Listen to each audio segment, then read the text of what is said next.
Weight and balance can be a critical portion of your flight training. There are many documented disasters where weight and balance was not properly accounted for, and you can bet that your DPE is definitely going to give you some questions about weight and balance. So let's dive into some of the weight and balance questions you'll more than likely see on your written test, and some that your DPE might ask you.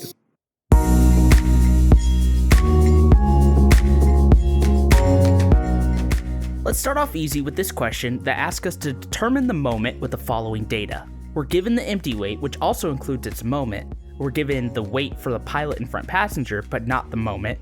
And then we need to calculate the fuel weight and also the fuel moment, as well as the oil weight and the oil moment. Let's head over to the chart and look at the load and weight side. First one we'll do is the pilot and front passenger, which we're given weighs 340 pounds.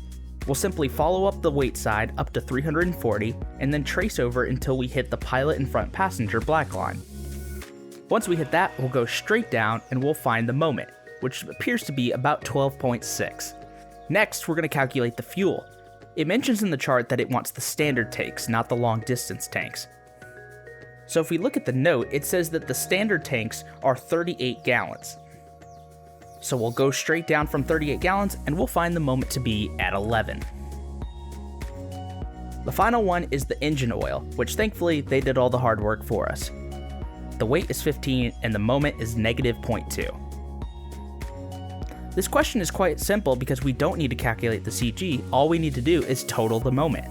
And if we total all these moments together, you'll see that the correct answer is 74.9 pound-inches.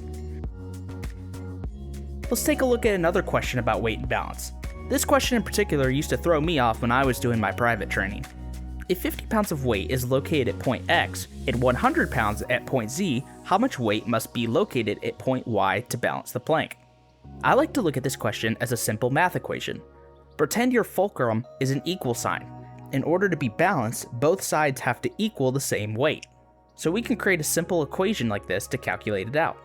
We'll start on the left side with the X box. We know the X weighs 50, so we'll put a 50 there for the X, and it's 50 inches from the fulcrum, so 50 times 50. Plus the Y, but we don't know the weight of that one, so we'll put in Y for that value right now, but we can see that it's 25 inches from the fulcrum, so that will be Y times 25. We reach the fulcrum, so it's an equal sign, equals the opposite side, which is just Z, which we know weighs 100 pounds, and it's 100 inches from the fulcrum, so 100 times 100. I don't know about you guys, but I love me some good algebra equations. So now we just gotta simplify and solve for Y. 50 times 50 is 2,500, plus 25Y equals 100 times 100, which is 10,000.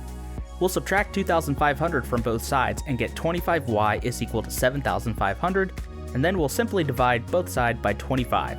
So Y is equal to 300 pounds, and that is your correct answer. Let's take a look at one more question before we round out this video. What effect does a 35-gallon fuel burn on the main tanks have on the weight and balance if the airplane weighed 2,890 pounds and the moment divided by 100 was 2,452 at takeoff? So the first thing we need to know before we can calculate this out is the simple equation CG is equal to total moment divided by total weight.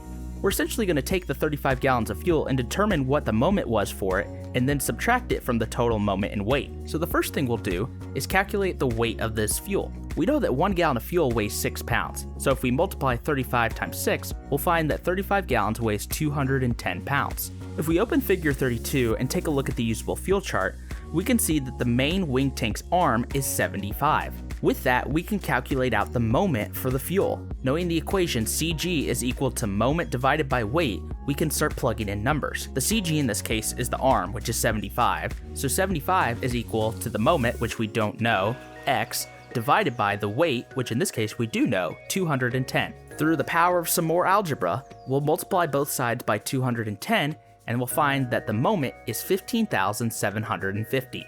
This is the moment for 35 gallons of fuel. Now we need to take that moment and subtract it from the given moment we had at the beginning. But we also needed to take in mind when we burn that fuel, we're burning off the weight as well. Whoop, I almost got ahead of myself. We also need to calculate the CG of the aircraft at takeoff so we can see what kind of difference there is after the fuel burn.